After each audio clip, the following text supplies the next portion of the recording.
बिस्मिल्लाहिर्रहमानिर्रहीम। मैं मिसेज़ रुबीना शहज़ादी। आज हम आपके सामने ज़िंदगी में वक्फ़ा, ठहराव, क़याम की क्या अहमियत है और इसके हमारी ज़िंदगी के ऊपर अच्छे और बुरे असरात क्या मुरतब होते हैं, उस पर रोशनी डालेंगे। इसके लिए आज हमारे पास हमारे साथ शामिल हैं जनाब डॉक्टर शमीमुल हक साहब। ये सीनियर डॉक्टर हैं और ज़िंदगी में ना सिर्फ मरीज़ों में बल्कि नफ्सियाती मसाइल हल करने में भी ये एक वसी तजर्बा रखते हैं। अस्सलाम वालेकुम डॉक्टर जी। डॉक्टर साहब, ठहराव ज़िंदगी में क्यों ज़रूरी है? नहीं, ये तो ज़िंदगी का हिस्सा है। जैसे काम करना है, उसके बाद रेस्ट है, दिन है, रात आती है। ऐसे दिल जो है वो तेज़ धड़कता है, अब फैलता है, फिर स्लो होता है। उसमें भी एक रिदम है कि रेस्ट, उसमें भी थोड़ा सा रेस्ट। हालांकि सारी उम्र दिल धड़कता है, लेकिन उसके अंदर भी रेस्ट है। तो ये कम्बिनेशन लाइफ में ज़रूरी है जी। अच्छा, जिस्मानी तौर पर सेहतमंद रहने के लिए वक्फे की क्या अहमियत है? हाँ, जो आदमी वक्फा नहीं करता उसके अंदर एड्रेनलिन और हार्मोन स्टीरॉयड ज़्यादा सिक्रीट होते हैं, जो हर वक्त काम पर अगला काम, तो उससे कि एक तो हार्ट बीट तेज़ हो जाती है, बल्कि दिल की शराइनें भी तंग हो जाती हैं। जो लोग सारी ज़िंदगी हमने देखा है काम करते हैं, हार्ट अटैक के चांस भी उनका बढ़ जाता है। उनमें हार्ट अटैक के चांस ज़्यादा होते हैं। और दिल की धड़कन और खौफ ज़्यादा होना और टेंशन में रहना, और दूसरों को भी टेंशन देते हैं ऐसे लोग कि हर वक्त हरी में होते हैं। हाँ, और ये कर दो, फटाफट कर दो, दरमियान में कोई गैप नहीं है। अच्छा, ये अगर कोई तेज़ रफ्तार ड्राइविंग करने का आदी होता है, उसके क्या बुरे असर? हाँ, नहीं, हम देखते हैं कि इतनी खबरें पढ़ते हैं कि ज़्यादातर 90% ज़्यादा जो एक्सीडेंट्स है वो तेज़ रफ्तार की वजह से आते हैं। कि ओवरटेकिंग की नई जगह फिर भी ओवरटेक लोग करते हैं। दूसरा, आदमी की जजमेंट ही हम करते कि स्लो आ रहा है। जो गवर्नमेंट स्पेसिफिक दी हुई है उस स्पीड से चलेंगे तो फिर तो ठीक है। जहाँ क्रॉसिंग आ गई, ट्रैफिक आ गई, वहाँ तो रुकना चाहिए। और ऐसे मेरे आगे दोस्त है, उसका एक्सीडेंट होता, बार बार मोटरसाइकिल पर गिर जाता था। उसको क्या, कभी स्पीड दे के स्लो हो जाओ, तो उसके बाद वो ठीक जा रहा है कि नहीं गिरा, वरना वो तेज़ चलता चलता कहीं ना कहीं टकरा जाता था।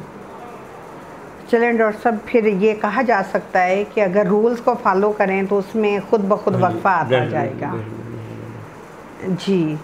ठहराव और वक्फे का कनात के साथ आप क्या कनेक्शन जोड़ेंगे? हाँ जी, हाँ जी। ज़ाहिर है जो ओवर वर्क है या ज़्यादा काम करना, उसकी बड़ी वजह तो मुफाद, पैसे का मुफाद, मतलब ज़्यादा अर्न करता है वक्ती तौर पर, तो ठीक है, वो ज़्यादा टाइम देगा, ज़्यादा कमाएगा।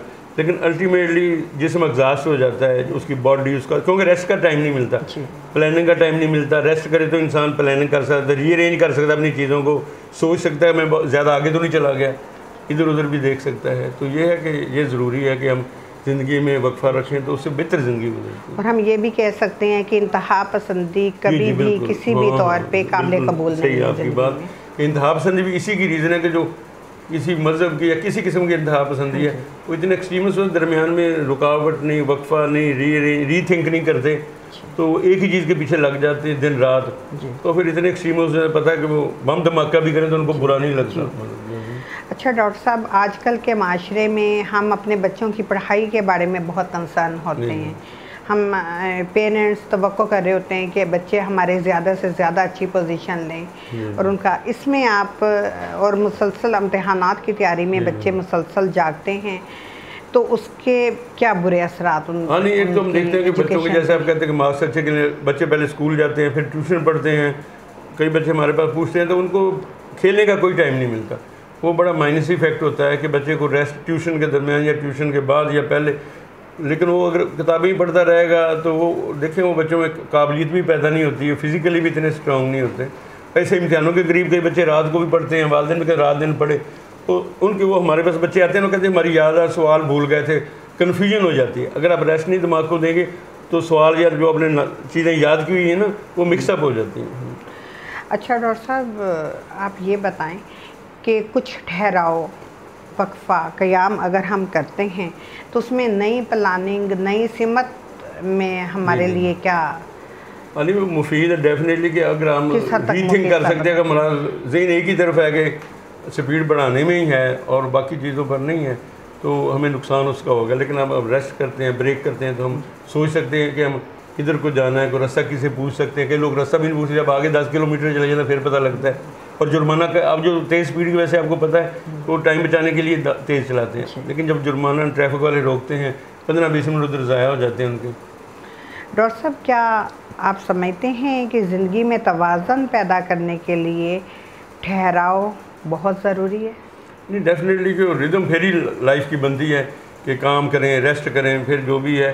जब आप एक आदमी एक ही चीज़ के पीछे बहुत सारी चीज़ें निगलेक्ट हो जाती है, उसके पर्सनल जो रूल्स रेगुलेशन वो भी, सफाई है, सोशल तलकात हैं, दूसरों में रिश्तेदारों को मिलना जुलना, कोई रिश्तेदार मिलने आ गया फिर उसके पास टाइम नहीं है, अगर खुद नहीं किसी के पास जा सकता।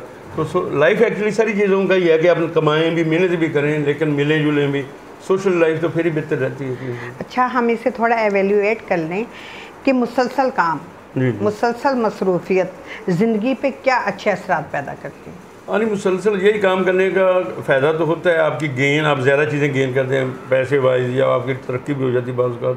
लेकिन अल्टीमेटली देखा है कि जो डॉक्टर मैंने देखा बाज़ लोगों को हॉस्पिटल में जाके, वो जो ज़्यादा काम करते थे वो जल्दी रिटायर हो, जल्दी उनकी एफिशिएंसी बाद में कम हो जाती है, एजिंग प्रोसेस ज़्यादा होता है, ज़्यादा बूढ़े लगते हैं कि आप अपने आप को जितना ज़्यादा जिसम को जल्दी खर्च कर लेंगे उतनी जल्दी हो जाएगी। और मुसलसल मसरूफियत जो है ये बुरे असरात क्या मरतब करती है आपकी ज़िंदगी में?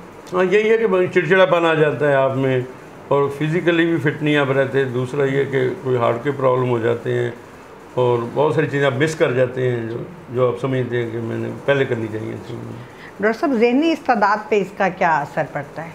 ज़हनी तो यही ना, जाके दिमाग को रेस्ट, जैसे रात को सोते हैं या वक्फा होता है ना, तो रिफ़्रेश होता रहता है, उसके अच्छे हार्मोन होते हैं, वो रीथिंक करते हैं, सेंटर दिमाग को रेस्ट में, किसी वजह से मशीनरी को रेस्ट मिलता है तो फ्रेश हो जाती है। अगर दिमाग को रेस्ट मिलेगा तो फ्रेश हो जाएगा, वो बेहतर थिंकिंग करेगा, उसका बिहेवियर भी अच्छा होगा लोगों के साथ। जैसे आम नुक्ता नज़र देखा जा सकता है कि मोबाइल को हम रिफ्रेश करते हैं, इसका मतलब उसे थोड़ा वक्फा देते हैं, डेफिनेटली वो उसके बाद उसकी मेमोरी पे बहुत अच्छा असर पड़ता है। जी, आजकल मुसलसल मोबाइल लैपटॉप का इस्तेमाल जो है, इसमें इंसान ने अपने आप को जैसे दफन कर ली है। इसके इंसान के जिस्म पर, उसकी सेहत पर, ज़हनी सेहत पर क्या असरात मरतब होते हैं? हाँ, वही ना, एक तो लैपटॉप यूज़ होता है एजुकेशन के लिए, मुख्तलिफ आप चीज़ें देखते हैं, पढ़ते हैं, वो तो ठीक है। लेकिन बाज़ का जैसे बहुत सारे व्हाट्सएप है या इसमें इतने ग्रुप बने हुए, वो आप अगर देखें 2-3 घंटे उसमें ज़ाया, टाइम बड़ा ज़ाया होता है, वो आपके असल काम रह जाते हैं। तो इसलिए कोई भी है एतदाल के साथ काम करेंगे तो फ़ायदा है, गैर ज़रूरी तौर पर इस्तेमाल करेंगे, बल्कि आप खोलते जाएँ, कोई ना कोई नई चीज़ खुल जाती है, कोई पॉलिटिकल, कोई और चीज़ें, तो उसमें आपका असल मकसद जो है उससे आप दूर होते जाते हैं।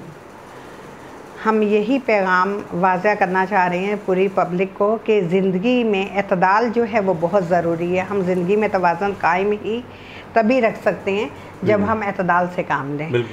तो माशरती ज़िंदगी पर हमारी मुसलसल मसरूफियत, हमारी तेज़ रफ्तारी क्या माशरती ज़िंदगी पर क्या असरात मरतब करती है? हाँ, वही जैसे हम पहले डिस्कस, माशरती पर यही है कि आप इंटरेक्शन, आपका लोगों के साथ झगड़ा हो जाएगा, तेज़ चलेंगे किसी की जगह जगह, तो आप हर जगह अपना ही मुफाद सोचेंगे, दूसरों का नहीं सोचेंगे। सोशली आप मतलब आपके तलकात ख़राब होने से मतलब सोशली आप कट जाएंगे लोगों से। और इंसान क्योंकि माशरती हैवान है, जी बिल्कुल, तो अकेले तो जिंदा रह ही नहीं सकता। आप किसी के साथ रुकेंगे किसी के लिए थोड़ी देर के लिए, तो कोई आपके लिए भी रुकेगा। तो ज़िंदगी में सोशल इंटरेक्शन जो है वो आपस में बहुत ज़रूरी है।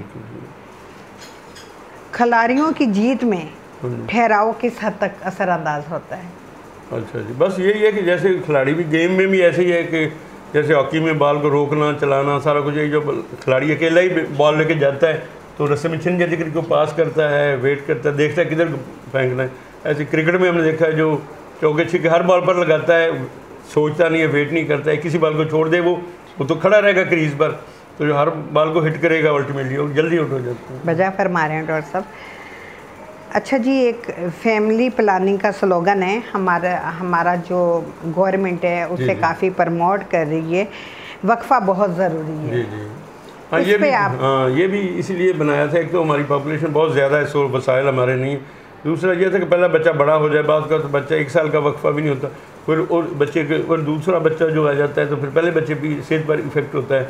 और अगर गए पहले बच्चे को इस तरह पालने के बाद अगर दूसरा बच्चा आता है, बड़ा हो जाए, ज़रा अपने आप को स्कूल जाने के काबिल हो जाए या चलने के काबिल हो जाए, तो फिर फैमिली के लिए आसान है, माशरे के लिए। जी, हालांकि देखा गया है कि मुसलसल अगर छोटा बच्चा होता है, 1-1.5 साल का बच्चा, उसके बाद दूसरा बच्चा, तो पहला बच्चा भी उसे कबूल नहीं कर रहा होता, खींच के फेंक रहा होता है माँ के पास से, और वो यही कहता है मैंने माँ के साथ सोना है, आगे पीछे उसे हो या ना हो तो वो कंपेरिजन करते हैं, तो वो माँ के साथ उसका रिलेशन जो है वो भी थोड़ा कमज़ोर पड़ जाता है, इफेक्ट होता है। जी, तो आज का हमारा प्रोग्राम था एतदाल पे, ठहराव पे। तो ज़िंदगी में तवाज़ुन कायम रखने के लिए हम जितना ठहराव को प्रमोट करेंगे, जितना ठहराव ज़िंदगी में लाएंगे, तभी हमारी ज़िंदगी में तवाज़ुन पैदा होगा। शुक्रिया।